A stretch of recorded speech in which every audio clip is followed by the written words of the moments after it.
Info terupdate malam ini pencairan PKH tahap 5 dan BPNT tahap 6 di bulan September tahun 2024.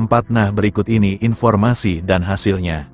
Assalamualaikum warahmatullahi wabarakatuh. Apa kabar semuanya? Semoga selalu sehat, dilancarkan rezekinya, dimudahkan segala urusannya, amin. Nah, di video kali ini saya akan berbagi informasi yaitu aturan penting terkait pencairan bantuan PKH tahap 5 dan BPNT tahap 6 alokasi September-Oktober tahun 2024. Nah, lalu kira-kira ada aturan terbaru seperti apa ya? Maka dari itu simak terus videonya sampai selesai agar supaya tidak menimbulkan gagal paham dalam menyerap informasinya. Namun sebelum itu jangan lupa dukungannya untuk channel ini, TV-ku ini dengan cara subscribe dan like jika dirasa bermanfaat dan agar tidak ketinggalan informasi terbaru selanjutnya. Bagi yang subscribe semoga selalu sehat, dilancarkan rezekinya, dimudahkan segala urusannya dan menjadi orang sukses di masa depan, amin. Nah, oke, langsung saja berikut ini terkait peraturan terbaru pencairan bantuan PKH tahap 5 tahun 2024. Nah, perlu diketahui bahwasanya pencairan bantuan PKH di tahun 2024 itu masih sama ya, pencairannya melalui kartu KKS dan nominalnya pun bisa berbeda-beda ya, tergantung komponen yang dimiliki. Nah, selain itu juga sudah ada peraturan yang sudah ditetapkan dalam hal pencairan PKH di tahun 2024. Jadi untuk bantuan PKH itu adalah bantuan bersyarat.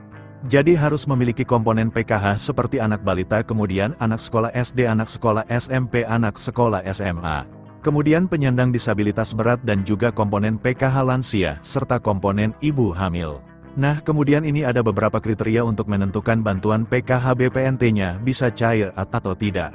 Nah, jadi yang pertama peraturannya itu para KPM harus terdaftar di dalam di DTKS, jadi mulai dari anak balita SD, ibu hamil, kemudian anak SMP, anak SMA, penyandang disabilitas dan lansia tersebut harus masuk di dalam di DTKS dan aktif sebagai penerima bantuan PKH. Kemudian yang kedua, di dalam keluarga maksimal, hanya 4 komponen saja yang bisa masuk ke dalam bantuan PKH.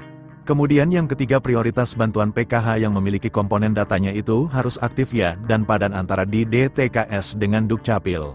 Kemudian peraturan yang kelima, jika kalian terdaftar sebagai penerima bantuan PKH anak sekolah, baik itu SD, SMP maupun SMA, ini datanya harus terdaftar di aplikasi Dapodik sekolah masing-masing dan datanya badan dengan di DTKS, jadi tidak boleh ada perbedaan. Selanjutnya yang keenam, untuk komponen PKH balita yang disebut sebagai komponen PKH balita itu adalah hingga anak yang kedua saja ya. Apabila ada balita ketiga ataupun balita keempat dan seterusnya, maka sudah tidak dapat dibilang penerima bantuan PKH lagi ya, karena dibatasi sampai balita kedua saja. Selanjutnya peraturan ke-8 untuk komponen disabilitas, jadi maksimalnya itu ada 4 orang ya yang bisa menerima bantuan PKH. Kemudian selanjutnya untuk komponen lansia, peraturannya adalah yang dibilang komponen PKH lansia sama seperti penyandang disabilitas, yaitu maksimal 4 orang saja.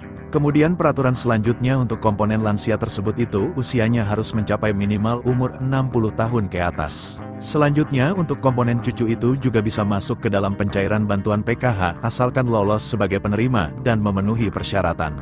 Kemudian peraturan selanjutnya untuk komponen ibu hamil, jadi yang dianggap atau dibilang komponen PKH ibu hamil adalah hanya sampai kehamilan yang kedua saja ya, jadi apabila memilih yang ketiga kalinya atau keempat kalinya itu sudah tidak bisa dapat bantuan PKH. Kemudian juga memiliki anak yang normal, yang bersekolah di jenjang SD, sedangkan untuk yang nominal penyandang disabilitas dan anak sekolah SD itu nominalnya berbeda-beda, lebih besar penyandang disabilitas SD.